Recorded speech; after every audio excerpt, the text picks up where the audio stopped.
Then what are the challenges in practice of ethics?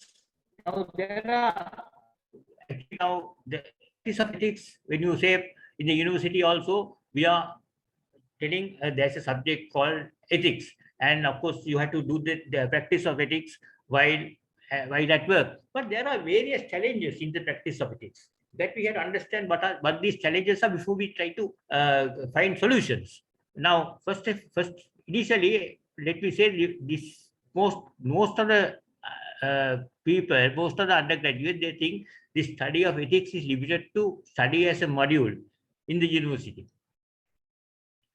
And actually it is so, but you have to take a lot of uh, output from that. From what you have learned, you have to take a lot of output and try to apply in the field. And next is the no proper understanding of how it could be put into practice. Actually, in the university, they don't tell. I know they don't. They will not be able to tell exactly how it could be put into practice under various circumstances. Under various circumstances, especially at workplaces, there is a confusion among young engineers when they see what is actually being done by seniors. Sometimes the seniors in a workplace, they are merely yes sir people for everything. They will they are the senior when they tell something, they will say yes sir, we will do it that way. Then when a politician or administrator tells something to the engineer, they will say yes sir, we will do that way. So that is not exactly what should be done by engineers. We should actually evaluate what is being told. The instructions that are given to us, we should evaluate and see whether it could be done, whether it is according to the financial regulations and the administrative regulations, whether we could really do that or not. So those are some things that we have to sort of see before we say yes sir. Now, other thing is now for us to speak like that, we should have we should be able to have an initiative, and we should have the communication skills, and we should have the data with us. Say, look here, this cannot be done for this reason.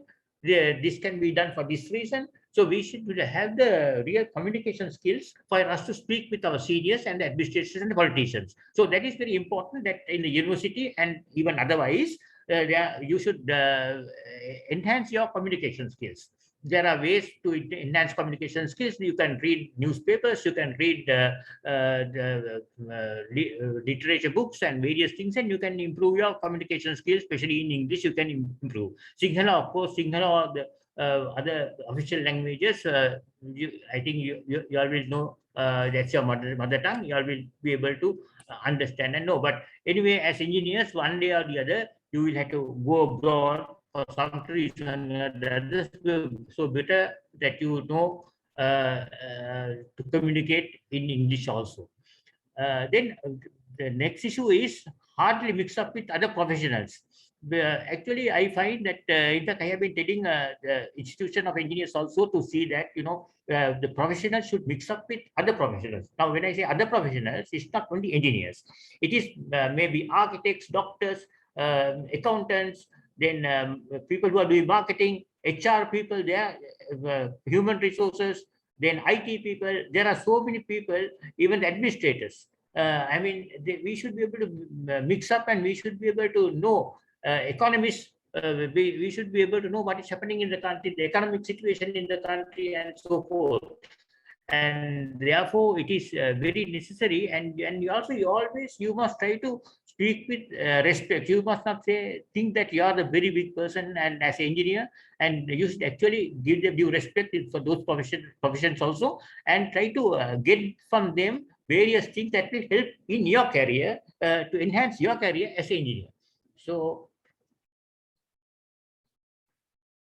then also I found that while speaking to various engineers in the field, in the industry, that lack of self-confidence is also another issue that comes up with the very, speaking at forums. That is,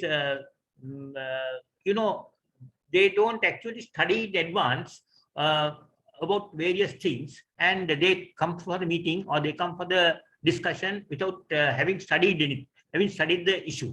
So because of that reason, they think that it is always better without coming with getting into pressure to say yes, yes for everything that is being told to them by the administrative officers and the politicians. So that is a thing. I mean, as engineers, we have to have self-confidence.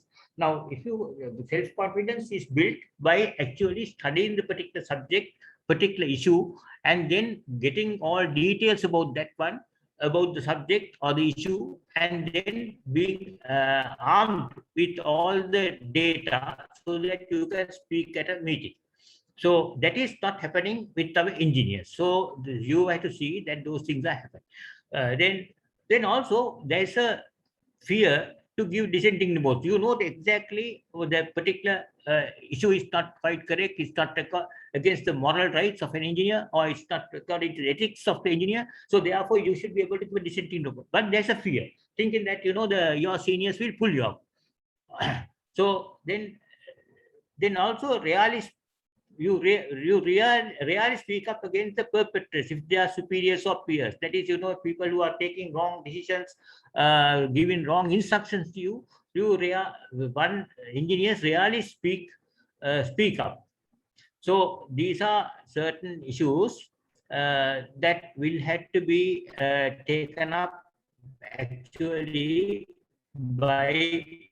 uh, by Institute of Engineers Sri Lanka, where of coverage in supposing they try to harass you by some means, the seniors try to harass you or the politicians try to harass you, there should be some sort of a cover given by the Institute of Engineers Sri Lanka, as well as the ECSL, Engineering Council Sri Lanka, where Tilak is Engineer Tilak Silva is the chairman.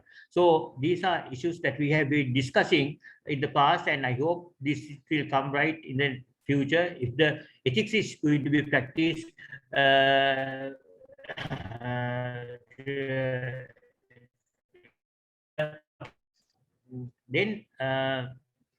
also I found there are technical standards that has to be followed by the engineers. Then the financial regulations have to be followed by engineers. Then what the seniors give instruction and politicians give instructions. So as a good engineer, definitely he will follow technical standard. But now then the financial regulation. But seniors and politicians are also giving instructions. So he's confused. He's confused to see what he should actually follow. Now, so this is a thing that we have to sort of not put the blame on the engineer, who is a young engineer, but we have to sort of see that the seniors and the politicians are also sort of informed of these difficulties and how the engineers should be able to follow ethics. And actually, this following of ethics should actually come from top to bottom, not from bottom to top.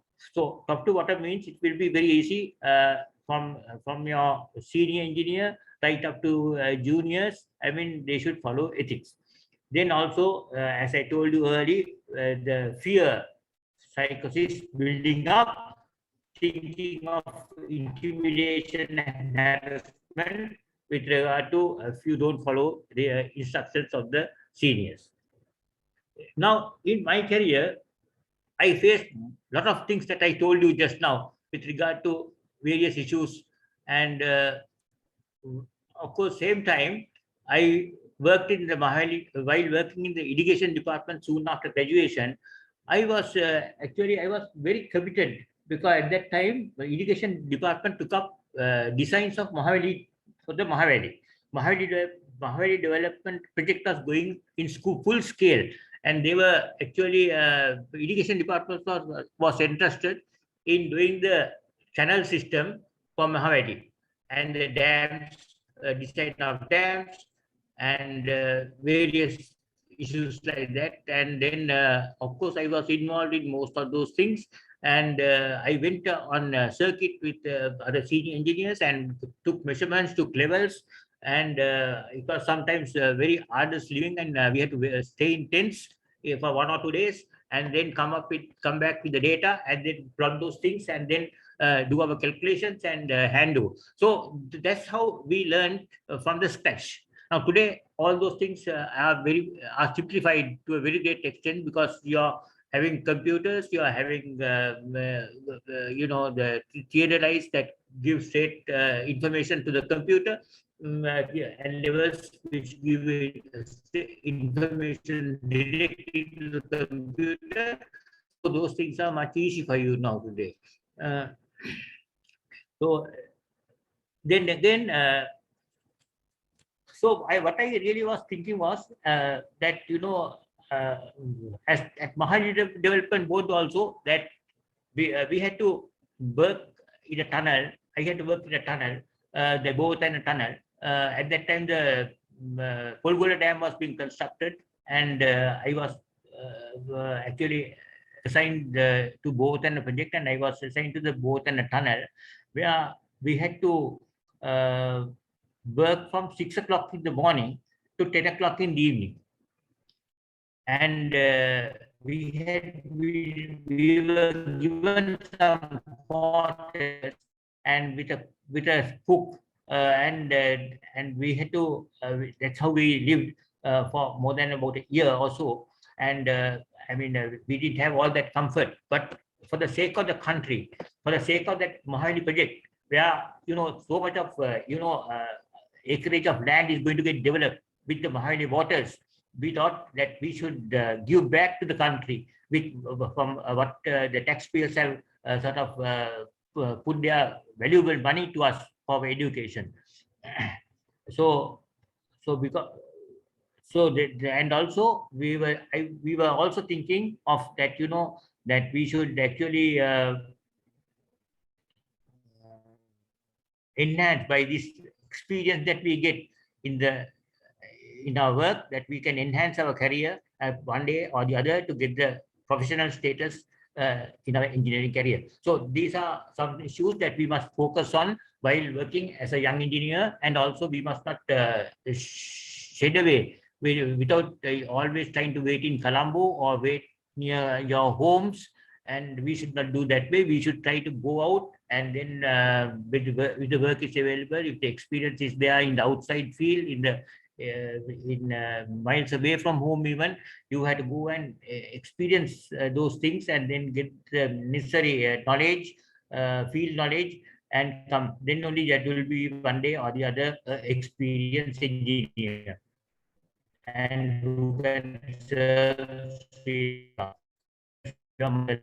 So, and also while working, you have to work with a lot of commitment and dedication also, and also you have to keep records of what you are doing, so that one day or the other you can refer up those records and sort of and tell your younger generation, younger engineers, that this is how we work, and this is how we keep records, and this is the commitment and dedication that we work with, so that they also could continue in the same lines.